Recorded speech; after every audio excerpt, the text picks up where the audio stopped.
Welcome to Billy Review Stuff, where I review stuff. Today I'm looking at the Marvel Legends Hulkbuster.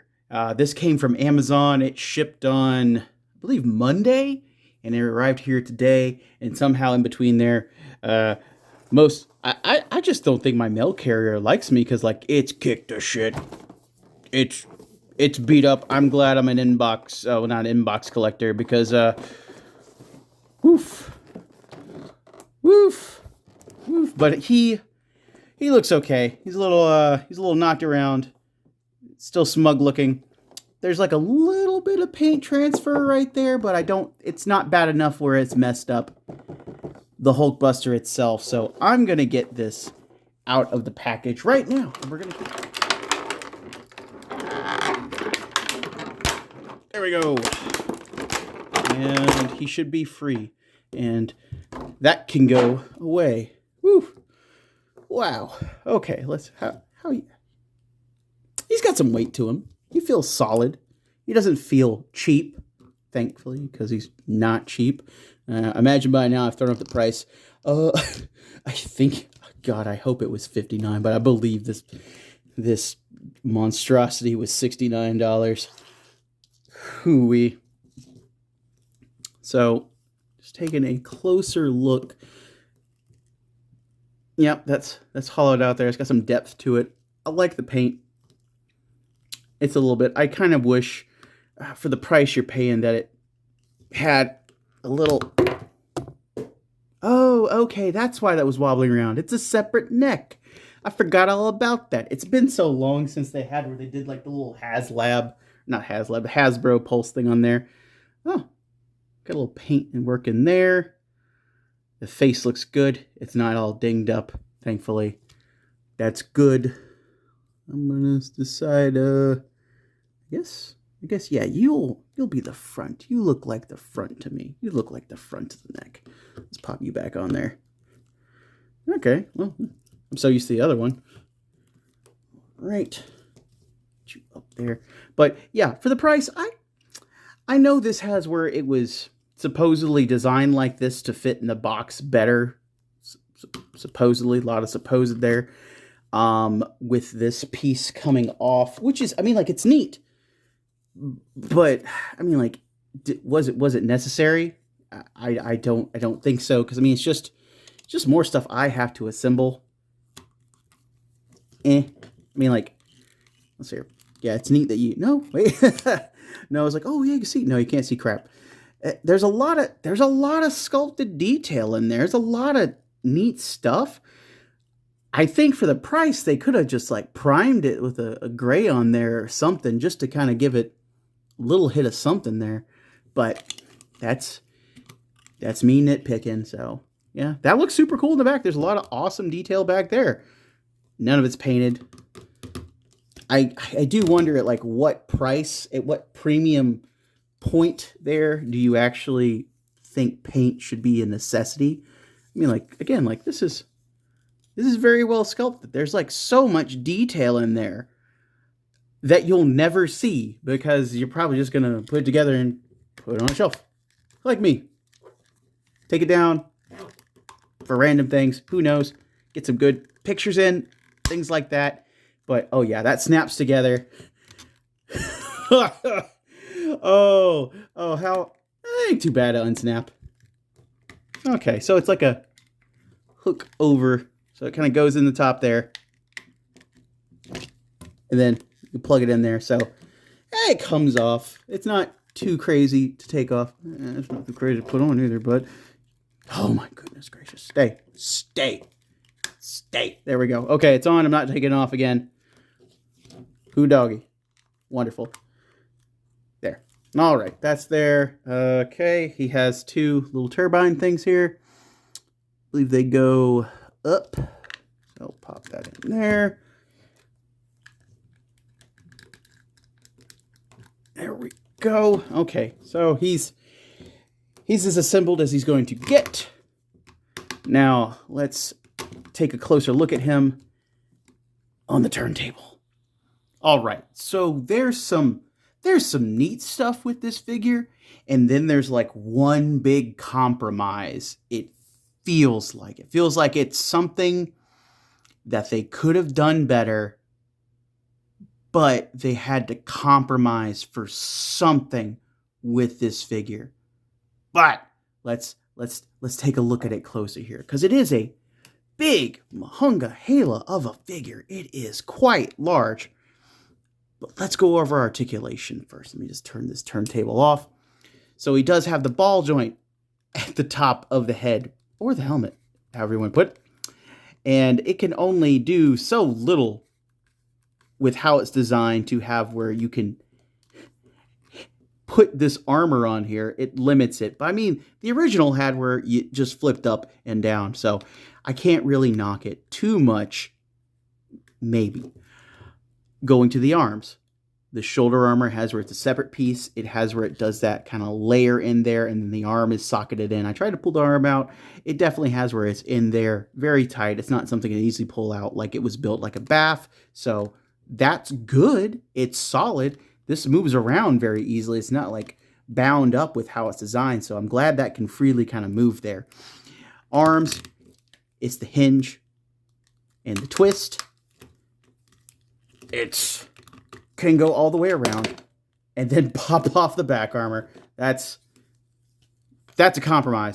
You know what? I'm just taking the armor off because it gets in the way sometimes. Okay. It has a twist at the top of the bicep. It technically has where it's set up so this is that floating, spinning meat kind of thing going on there, even though it's meat. You know, it's not meat. It's armor.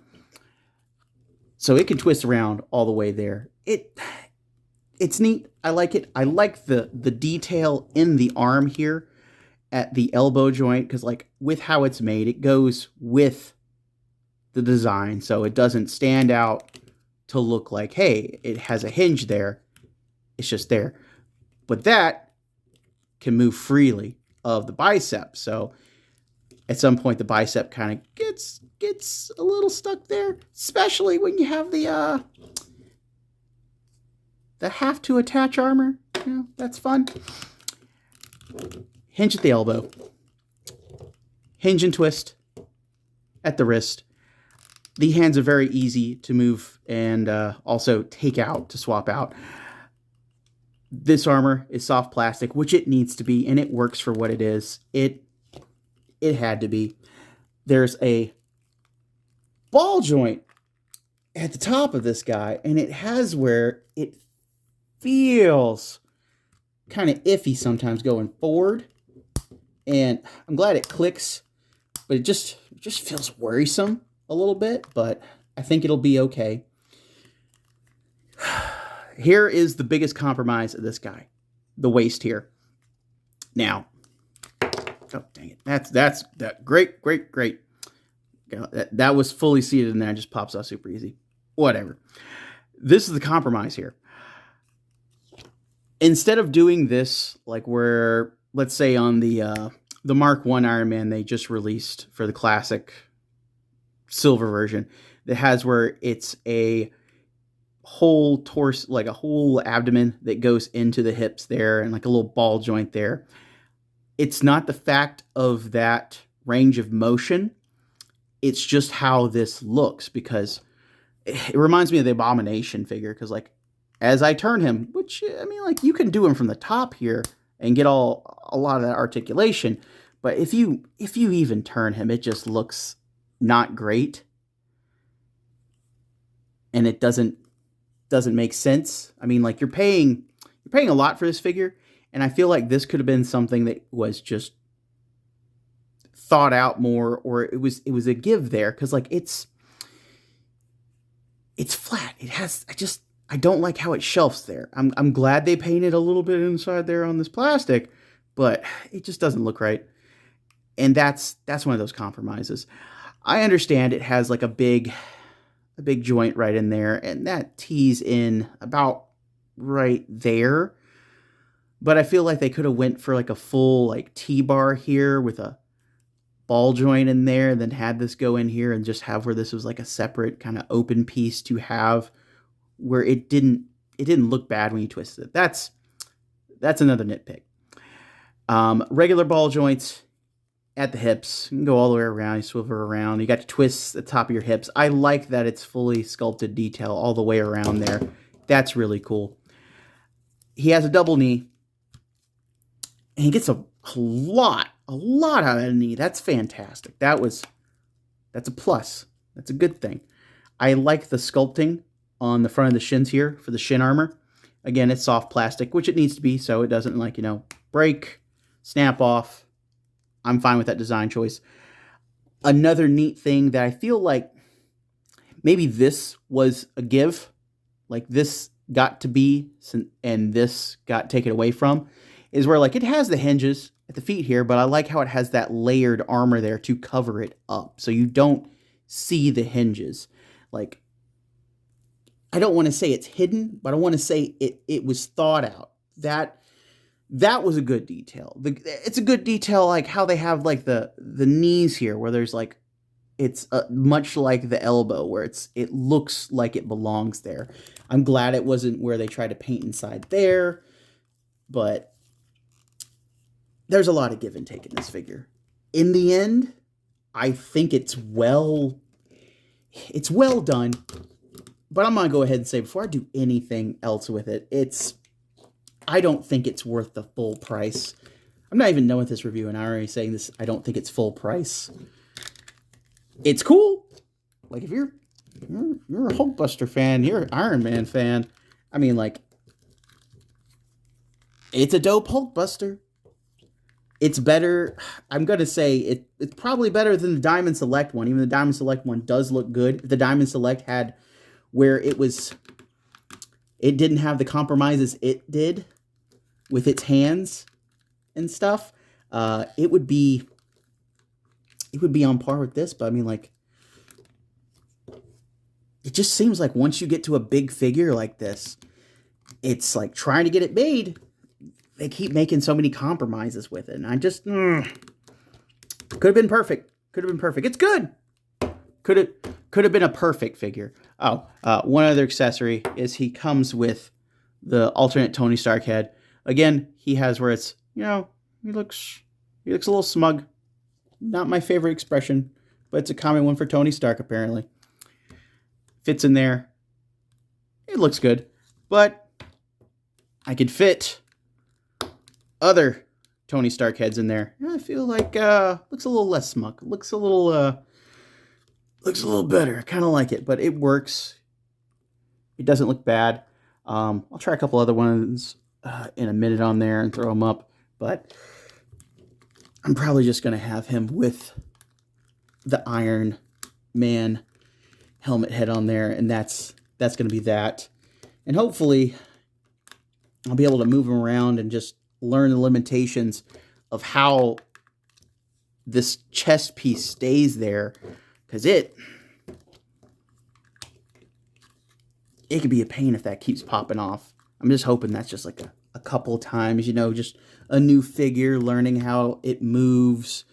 Maybe it'll stay on there, but we'll see. We will see.